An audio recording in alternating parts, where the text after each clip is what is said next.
नमस्कार साथियों, समसामयिक मुद्दों से संबंधित प्रश्नावली श्रृंखला के साथ मैं अमित आप सभी का स्वागत करता हूं। आज है 7 फरवरी 2020 और हम देखेंगे कि हमारे आज के प्रश्न किन मुद्दों पर आधारित होंगे।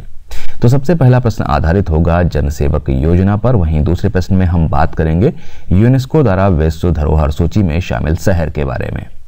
वहीं तीसरे प्रश्न में हम बात करने वाले हैं किर्क डगलस की, जानेंगे इनके विषय में।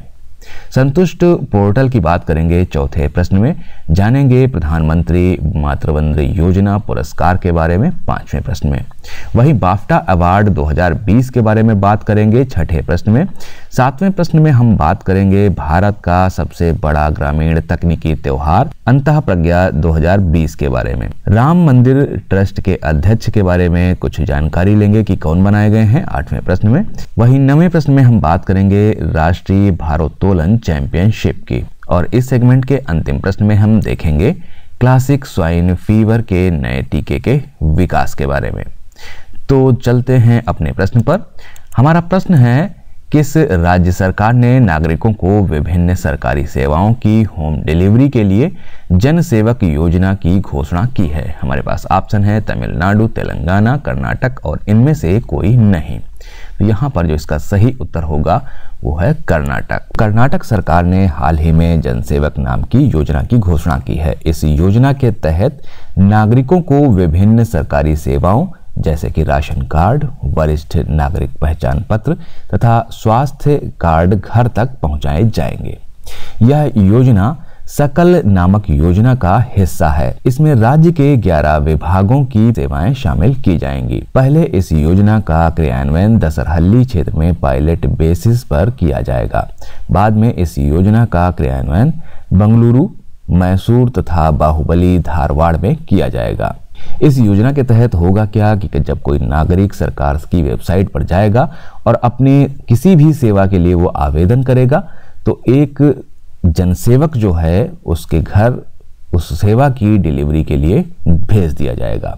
वह जनसेवक नागरिकों द्वारा बताए गए पते पर पहुंचकर जरूरी कागजात एकत्र करेगा तथा उस व्यक्ति को वांछित सेवा मुहैया कराएगा। इस सेवा के लिए लोगों को 115 रुपए अदा करने होंगे। इस राशि में डॉक्यूमेंटेशन की लागत शामिल नहीं की गई है। हमारा दूसरा प्रश्न है, हाल ही में भारत के किस शहर को यूनेस्को द्वारा विश्व धरोहर शहर का सर्टिफिकेट दिया गया? हमारे पास ऑप्शन है लखनऊ, जयपुर, हैदराबाद और इनमें से कोई नहीं। तो पिंक सिटी के नाम से प्रसिद्ध जयपुर को यूनेस्को द्वारा विश्व धरोहर शहर का सर्टिफिकेट दिया गया। यूनेस्को के महानिदेशक आंद्रे अजोले ने यह प्रमाण पत्र प्रदान किया। जयपुर शहर की स्थापना साल 1727 में राजा जय सिंह ने की थी। यह शहर अपनी स्थापत्य कला के कारण पर्यटकों में आकर्षण का केंद्र है। हमारा तीसरा प्रश्न है, हाल ही में किर्क डगलस का निधन हो गया। वे किससे संबंधित थे? वे अभिनेता थे, खिलाड़ी थे, राजनेता थे या इनमें से कोई नहीं?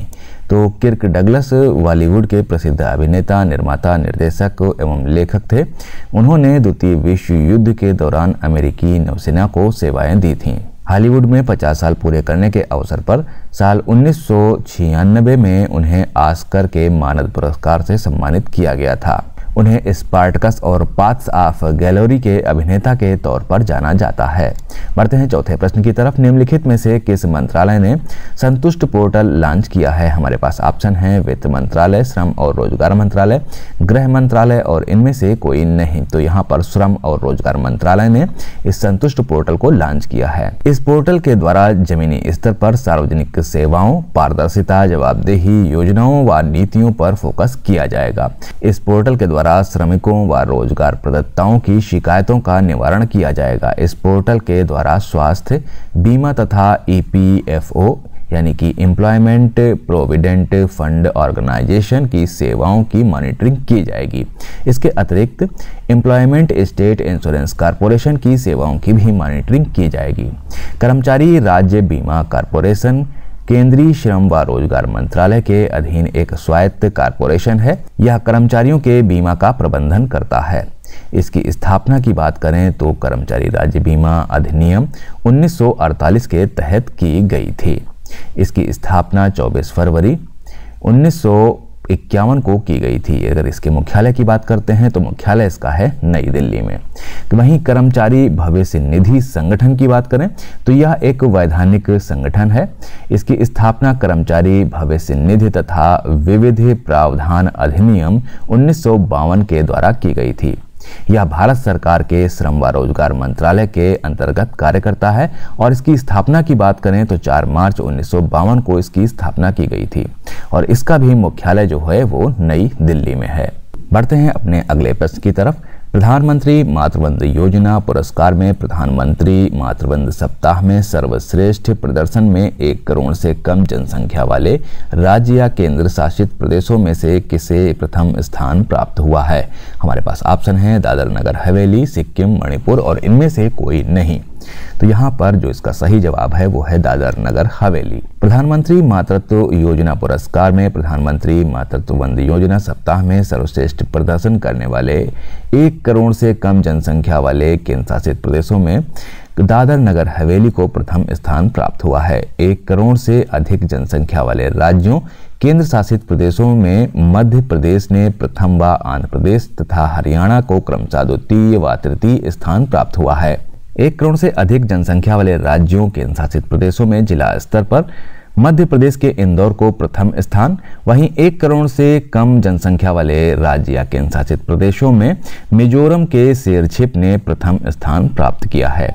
यह एक मातृत्व लाभ योजना है। इस योजना को भारत सरकार ने 2017 में शुरू किया था।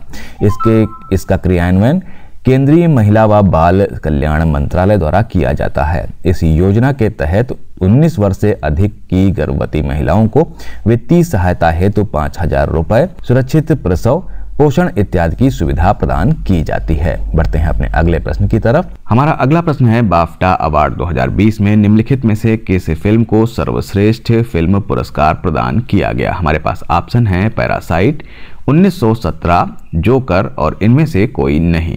तो यहाँ पर जो इसका सही उत्तर होगा वो होगा 1917।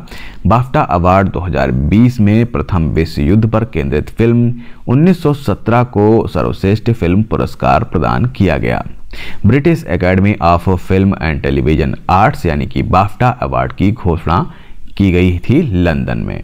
गैर अंग्रेजी भाषा में सर्वश्रेष्ठ फिल्म की अगर हम बात करें तो पैरासाइट जो कि एक कोरियन फिल्म है, इसको सर्वश्रेष्ठ पुरस्कार से नवाजा गया है। हमारा अगला प्रश्न है भारत का सबसे बड़ा ग्रामीण तकनीकी त्योहार अंतःप्रज्ञा 2020 किस राज्य में आयोजित किया गया? हमारे पास ऑप्शन है तेलंगाना, कर्नाटक, ओडिशा और इनमें से कोई नहीं। तो यहाँ पर इसका सही उत्तर है तेलंगाना। भारत का सबसे बड़ा ग्रामीण तकनीकी त्योहार अंतःप्रज्ञा 2020 तेलंगाना में आयोजित किया गया। इसका आयोजन Rajiv Gandhi university of knowledge technology Basar में 31 जनवरी से 2 फरवरी तक आयोजित किया गया। बसार हैदराबाद से 180 किलोमीटर दूर स्थित एक धार्मिक शहर है। इस 3 दिवसीय उत्सव का आयोजन spark and encourage rural tech innovators की थीम के साथ किया गया। इस इवेंट में लगभग 50,000 लोग शामिल हुए। बढ़ते हैं अपने अगले प्रश्न की तरफ। केंद्र सरकार द्वारा हाल ही में गठित राम मंदिर ट्रस्ट का अध्यक्ष किसे बनाया गया है? हमारे पास ऑप्शन है महंत दिनेंद्र दास के पराशरन, कमलेश्वर चौपाल और इनमें से कोई नहीं। रामलला पक्ष की वकालत करने वाले वरिष्ठ वकील पराशरन को केंद्र सरकार द्वारा हाल ही में गठित राम मंदिर ट्रस्ट का अध्यक्ष बनाया गया है। केंद्र सरकार द्वारा अयोध्या में राम मंदिर के निर्माण के लिए श्री राम जन्मभूमि तीर्थ क्षेत्र ट्रस्ट की स्थापना की गई है। हमारे पास अगला प्रश्न है निम्नलिखित में से किस खिलाड़ी ने हाल ही में राष्ट्रीय भारोत्तोलन चैंपियनशिप में स्वर्ण पदक जीता है? हमारे पास ऑप्शन है साई खोम, मीराबाई चानू, पूनम यादव, गीता रानी और इनमें से कोई नहीं। तो इसका सही उत्तर है साई खोम मीराबाई चानू। साई खोम मीराबाई चानू ने हाल ही में राष्ट्रीय भारोत्तोलन चैंपियनशिप में स्वर्ण पदक जीता है। इससे पहले उनका रिकॉर्ड 201 किलोग्राम भार था। मणिपुर की मीराबाई चानू विश्व रैंकिंग में 4थे स्थान पर हैं। बढ़ते हैं अपने अगले प्रश्न की तरफ। हाल ही में किस दक्षिण एशियाई देश ने क्लासिक स्वाइन फीवर को नियंत्रित करने के लिए नया टीका विकसित किया है? हमारे पास ऑप्शन है श्रीलंका, भारत, पाकिस्तान और इनमें से कोई नहीं। तो इसका जो सही उत्तर है वो है भारत। भारतीय कृषि अनुसंधान परिषद के भारतीय पशु चिकित्सा अनुसंधान संस्थान ने क्लासिकल स्वाइन फ्लू फीवर को नियंत्रित करने के लिए नया टीका विकसित कर लिया है। पहले यह टीका इंग्लैंड से मंगाया जाता था, जो कि खरगोश की प्लीहा यानी कि स्प्लीन से बनाया जाता था। भारत में बने टीके से खरगोश के जीवन की रक्षा भी हो सकेगी तथा यह अधिक प्रभावशाली भी माना जा रहा है। नया टीका 2 साल की प्रतिरक्षण क्षमता प्रदान करेगा। तो ये थे आज के हमारे समसामयिक मुद्दों से जुड़े हुए प्रश्न। मिलते हैं कल नए 10 प्रश्नों की श्रृंखला के साथ। तब तक के लिए मुझे दीजिए इजाजत। नमस्कार, धन्यवाद।